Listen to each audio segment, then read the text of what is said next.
Welcome back, everyone. So in this video, we're going to be talking about shorts. It's something that we expected to kind of happen yesterday, and it looks like they came in today. And ironically, well, it's not even ironic, but shorts rallied about the same percentage that Dogecoin gained yesterday. So this is what I meant by shorts are a bunch of haters in the title of the video, because this was to be expected, but they are coming out. This is the actual price here. Matter of fact, I'll go to shorts first and then we'll come back. So, but we'll see. Shorts in here up. It was as high as I want to say like 34% today. It's like 31.99% on the day. So this is a pretty big leap up, and obviously this is a response to the price increase. The shorts, they typically try and push Doge down into that liquidity pool, which we're going to take a look at in a moment. And that's where they want the price to stay, because when Dogecoin goes there, shorts are non-existent. So that is the ideal placement for Doge, according to short people who take short positions. And we know that shorts are it's pretty much an artificial sell order that they'll buy back at some point, right? So they're lending in the brokerages, they lend out the coins here. This is why it's important to remove your coins from exchanges. Please remove your coins from exchanges.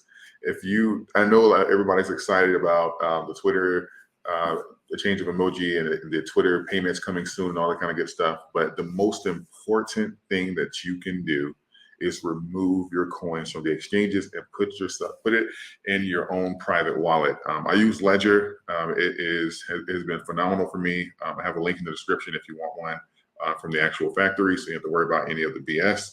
But you can get one of your choice. Just make sure you have a passcode to it, and the exchanges do not have access to it, because they are going to try and make money, especially in times of low volume like right now. They are looking for opportunities to make money here, and they will, if you have 10,000 in crypto and stuff like that, especially something like Dogecoin, best believe that they're going to leverage that to make money for this exchange. So please remove your coins. Okay, rant over. Okay, so looking at this price action here, you can see this is one of the things we talked about in one of my videos yesterday. I was stating that we were at the, I know our side pertains, it's not as reliable as when it comes to stocks, but it's a good indicator. And we were right at 70, and I said this was going to be probably an alarm for shorts to kind of come in and to take positions to say that, okay, well, it's overbought at this point here. This could be an opportunity to kind of jump on and make some money. And it appears to be what's happening. I don't know if you guys can see this, but it is bending or rejecting right off of that 70 mark here. But however, Bitcoin as well, this applies to Bitcoin as well. It is not uncommon for it to, if the catalyst is strong enough, it's not uncommon for it to blow past that 70 mark. Even here, we almost did a double test here. And before we consolidated back down. And even then, we didn't consolidate back down to the other extreme until later. So this doesn't mean that this is over. It really just depends off of, especially this momentum here, it really just depends off of how soon the actual Twitter payments or something like that is coming. So if this is just him saying that, he's doing a reminder saying, hey, look, Dogecoin is in the works, this is going to be the coin for Twitter, then we could possibly see a consolidation and have like a retest down here, like around the 8.5 range or something like that, which is about a penny below where we are now.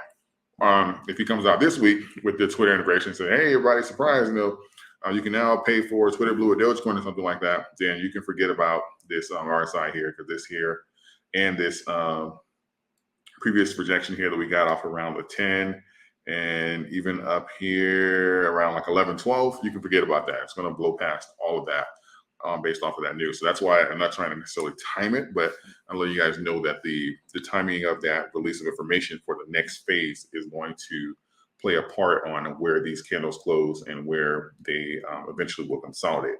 So just going to keep that in mind going forward. As I mentioned earlier, the liquidity pools, as far as for where shorts like Dogecoin, where they back off at when we see the lower volume here, and they'll say, okay, well, we can't make any money. That's going to be in between these three lines. So in between these three lines, you see the biggest range of liquidity pool here, where even when they tried to short it, because this here, when we initially went into this into this liquidity pool, which was back in June of last year, shorts were in heavy. They were trying to get this thing to like a penny. And even when we dipped down to these ranges, they were still trying to get it to go lower. And this, what you have here is, this was the battle of, like, this is one of the greatest battles here. This battle at around like 4 to 5 cent is equivalent to what we were seeing at around 25 cent when we were on the way down. And this was really just a lot of back and forth. The shorts were astronomical, and the buying pressure only got stronger the lower that it went. And that's kind of where you establish these floors at, and how you know how strong they are is based off of that type of price action. So back here in June, when they were trying to get this thing to like a penny, Doge was fighting back, fighting back, fighting back, and they tried it again. Doge was fighting back, and then when they did back off, because they was like, okay, well, we're not going to get any lower. Let's take some profit here. Then Doge exploded back up to around the 7 cent, almost doubling. And then we had that consolidation here. We had lower volume. They tried to come in, not as aggressive as last time, but they came in. And then we did like this sideways action here at around 6 cent. And so we had the Twitter purchase from Elon. And this was in like October. And we barely went back into those levels here. We tapped it briefly into this large liquidity pool. This is where this range here between 6 cent and I want to say 703 roughly.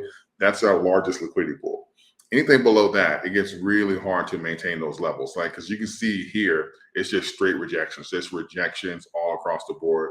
Like I don't even want to count how many times we got rejections. As soon as we dip into that, we bounce back up. So that's the highest level of liquidity. But this here is typically where you'll get rejected beforehand, or will consolidate or trend sideways here. So this ideally for shorts, quote unquote, based off of how they respond, this is where they are comfortable with Dogecoin. This is where they back off at, is that period of low volume here, or that unknown, waiting for the next catalyst, what's going to happen. Is Twitter going to, is Doge going to get utility? How all this is going to play out? This is that zone that they're happy with in here. When we get that explosion, even right in this lineup here, they weren't really doing anything. We'll take a look at the short chart again.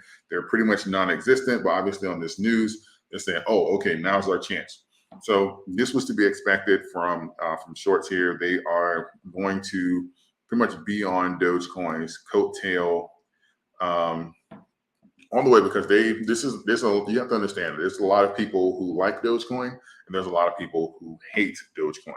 And you have to kind of understand that going forward, saying that, making sure that you know that as this goes higher, and even at these levels here, we see the corresponding shorts that say, okay, well, we're going to try and get it down. The hate for Dogecoin is really strong. Don't underestimate it.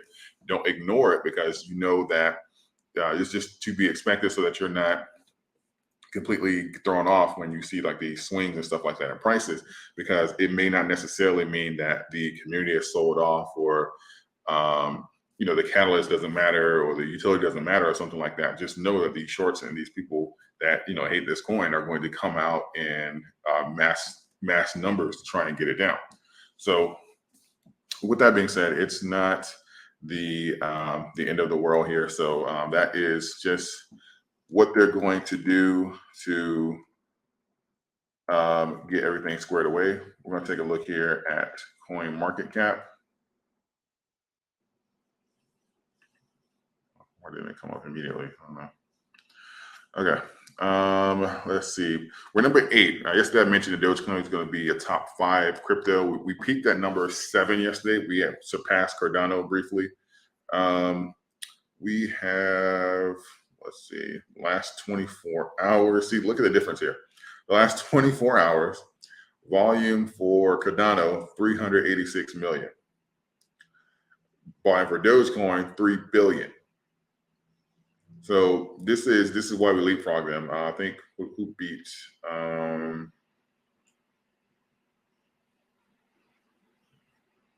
say USD coin. Yeah, even more than BNB.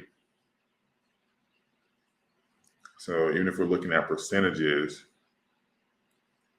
in the top 10, yeah, Doge even right now, even at its current price, is still up. The 7-day percentage is still up 29.05%. This is what I meant by shorts. Pretty much had risen by almost or parallel to what Dogecoin increased in price over the last day or so. So over the week, monstrous gain, and I don't think anything is going to compare to it. But, and this is one of the reasons why, if I don't believe in chasing the candles, like if you believe in the catalyst and for Doge and all that kind of good stuff, I think especially as we come down and retest like those liquidity areas, I think that is just, in my opinion, not a financial advisor, but I think that's just the opportune time to actually get in and hold those levels there, because you can see a great return. And that's like the 5 to 7 cent range. That is like the golden zone here based off of those charts here. So, and when you believe in those counts and stuff like that, it's going to be, I'll say from those levels, I'll even go as far as to say that it's easy to make money from those levels, even if you're not, depending on how you plan the coin, but even if you're not waiting for Twitter utility and stuff like that, even if you're flipping or something like that, at those levels, it's going to be easy to make money. Chasing these green candles based off of price action, that can be a little bit more tricky because A, we know the shorts are going to be on here, and B, we don't have a timeline yet for the actual Twitter integration. But if this just excites you, letting you know that this is real, every day you log into Twitter and you see the Doge emoji, that lets you know that it's coming, and that provides a sense of comfort for the community and the willingness to say, okay, well, I know this is happening, so I don't feel the pressure to sell or get discouraged or something like that, then so be it. But ultimately, the biggest thing that we're going to have to get is like a time frame, and then we'll be able to say, this is that range here, so we can kind of have a period of expectancy for price action. And ultimately, if he does like an announcement, like if it's just a shocker where he comes out and just says like a tweet saying, hey, it's ready to go, then that obviously that shock value will send the price through the roof. And then if he does it the other way, it'll certainly build up even more excitement here, and you'll certainly have to watch shorts, which is to make an announcement about a future date, saying that, okay, let's say April 17th is when we're going to go live for Dogecoin payments or something like that. You'll have that period of anticipation building up there. So that'll be a different way to kind of play those coins here, but you'll see the numbers you're seeing here will be nothing compared to those. So that'll be Dogecoin's biggest catalyst yet. I do think it's more important than the Doge 1 mission. I think the Doge 1 mission is great. I just don't think that it is great for a long period of time. And for Dogecoin's longevity and its use case, I don't think it's great, but I think it's great. It's a great marketing piece. But I think we'll be much better off with something like this here, which is why I cover this and not the Doge 1 situation here. So ultimately, we'll see. Let's do the 7-day, kind of get an idea. So yeah, this is what we're looking at. So even now with the shorts up about the same percentage that Dogecoin gained at its peak, we still haven't given up those gains back yet. So this is really great going forward. I believe that these people, when you come in, I think that we'll start consolidating possibly at some of these higher levels, because this gives the opportunity for people to have a reason to say, okay, well, this just is a speculation, and I'm not going off of a tweet that was tweeted, a year ago or something like that. Every day I log into Twitter, I see it. This is happening. I'm okay with holding, regardless of what happens with the price in the short term. So this is a catalyst for how you can see consolidations at a higher price point. So obviously we'll have to see how that plays out and see how aggressive these shorts get, because that certainly matters. But I think this is a strong catalyst that we can possibly see a sustained period of holding, at least in the price for the coin. So the only thing that we can see if we can do a parallel to see if shorts kind of come in, if they double from here and go at 60%, and then we see a price drop or something like that, we'll know that that's artificial sell order. So that's just why it's important to kind of check, so that you know if that's actually selling pressure or if it's synthetic selling pressure. That's what I call short, synthetic selling pressure, because it's their little BS game of playing to manipulate price action and to attack coins and stocks and stuff like that they don't like for whatever reason. So with that being said, that is my update as far as on shorts. Like the video, share with a friend, subscribe to the channel if you want to hear more from me, and don't forget to get a ledger or something like that. Get your coins off of the exchanges here. That is how they play the shorts game. When you lock your coins up with your key phrase, they are not able to play those, and it will not able to play with your coins and manipulate them like they can when it's resting on their exchanges. So with that, I appreciate all of you. Thank you. And I will see you guys in the next video.